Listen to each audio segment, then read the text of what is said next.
السلام علیکم ویورز، میں ہوں طارق روحانی اور آج کا جو ہمارا ٹاپک ہے وہ ہے زائریٹک ٹیبلیٹ 10 mg کے بارے میں۔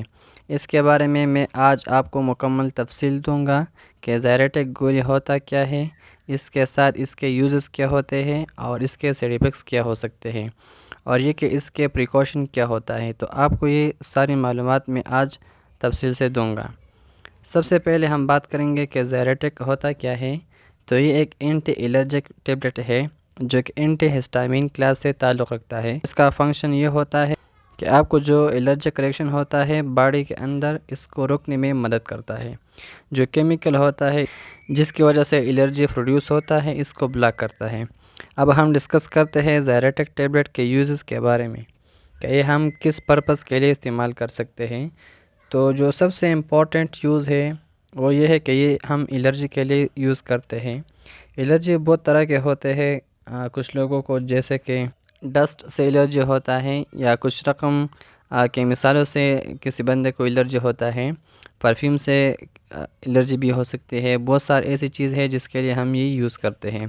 آنکھوں کے الرجی کے لیے بھی ہم سٹریزن کو استعمال کرتے ہیں، یعنی ہم زائریٹک کو استعمال کر سکتے ہیں۔ سٹریزن جو ہے، سٹریزن ہائیڈروکلورائڈ، یہ زائریٹک کا جنرک نیم ہے۔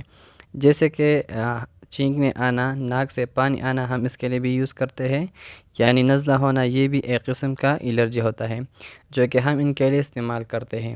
اس کے علاوہ اسکن کے اوپر ریشز ہونا، اس کے لیے بھی ہم یوز کر سکتے ہیں، اور بنیادی طور پر ہم اس کے ساتھ ساتھ یہ خارش کے لیے بھی استعمال کر سکتے ہیں کیونکہ یہ ایک اینٹی الرجک ہے۔ اب ہم زائریٹک ٹیبلیٹ کے سائیڈ ایفیکٹس کے بارے میں بات کرتے ہیں۔ تو اس کے جو کامن سائیڈ ایفیکٹس ہوتے ہیں، اس میں جو سب سے زیادہ دیکھا گیا ہے وہ یہ ہے کہ سر میں درد ہو سکتا ہے اگر ہم زائریٹک کو زیادہ سے زیادہ استعمال کرتے ہیں۔ تو اس کے ساتھ چکر آ سکتا ہے، اس کے ساتھ ساتھ ہم کو زیادہ نیند آ سکتا ہے، ہم کو تکان کی فیلنگ بھی ہو سکتی ہے، اور اس کے ساتھ ڈرائی موت بھی ہو سکتا ہے، یعنی حلق جو ہے وہ خشک ہو سکتا ہے، اور اس کے علاوہ جو ہے ہم کو اونودگی والی فیلنگ بھی محسوس ہو سکتی ہے، اور پیٹ میں درد بھی ہو سکتا ہے، اور اس کے ساتھ ساتھ جو ہے نوزیا بھی ہو سکتا ہے۔ اب اس کے پریکاشن کے حوالے سے ہم ڈسکس کرتے ہیں کہ آپ زائریٹک گولی جس کا جنرک نام جو ہے سٹریزن ہائیڈروکلورائڈ ہے، آپ اس کو استعمال کرتے وقت آپ نے کن چیزوں کا خاص خیال رکھنا ہوتا ہے۔ اس میں سب سے پہلے تو یہ ہے کہ آپ نے ڈاکٹر سے کچھ چیزوں کے بارے میں ضرور مشورہ کرنا ہوتا ہے۔ اس کے علاوہ اگر آپ کو کوئی پرانے چکر آنے کی بیماری ہے، یعنی آپ پہلے سے چکر کی بیمار ہے، آپ کو چکر آتے ہیں، تو اس دوران آپ نے اچھی دیکھ بھال کے ساتھ جو ہے زائریٹک کو استعمال کرنا ہوگا۔ اور سب سے اچھی بات یہ ہے کہ پہلے تو میڈیسن نہ لے اگر آپ کو کوئی تکلیف زیادہ نہ ہو۔ اگر آپ کی تکلیف بڑھ جائے تو پھر آپ ڈاکٹر سے رجوع کر کے زائریٹک کو استعمال کرتے ہیں، اور یہ بات یاد رکھیں کہ جو بھی دوائی ہو آپ کے پاس، بغیر ڈاکٹر کی ہدایت کے مطابق کوئی بھی دوا کو استعمال نہ کریں۔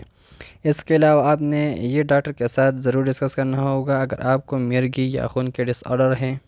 اس کے علاوہ اگر آپ کو کڈنی یا لیور کا مسئلہ ہے تو آپ ڈاکٹر سے اس کے بارے میں مشورہ کریں۔ اور جو پریگننٹ اور لیکٹیٹنگ مدر ہوتے ہیں وہ ڈاکٹر کے مشورے سے زائریٹک کو استعمال کر سکتے ہیں۔ بغیر ڈاکٹر کے مشورے سے پریگننٹ اور لیکٹیٹنگ مدر زائریٹک کو استعمال نہیں کر سکتے۔ اب اس کے ڈوز کے حوالے سے بات کرتے ہیں۔ عمر کے لحاظ سے اگر ہم بات کرتے ہیں اس کے ڈوز کے حوالے سے، تو بالغ افراد جو ہے ایک گولی رات کو لے سکتے ہیں، اور جو چھوٹے بچے ہوتے ہیں 12 سال سے کم عمر والے بچے جو ہوتے ہیں، اس کے لیے سیرپ یا شربت مارکیٹ میں اویلیبل ہوتا ہے۔ 12 سال سے کم عمر والے بچوں کو بغیر ڈاکٹر کے مشورے سے زائریٹک ٹیبلیٹ کو نہ دیں۔ تو یہ تھی زائریٹک ٹیبلیٹ کے حوالے سے آج کا ویڈیو۔ امید کرتا ہوں کہ آپ کو ویڈیو پسند آئی ہوگی۔ ایسے معلوماتی ویڈیوز دیکھنے کے لیے آپ ہمارے چینل طارق روحانی پہ وزٹ کر سکتے ہیں۔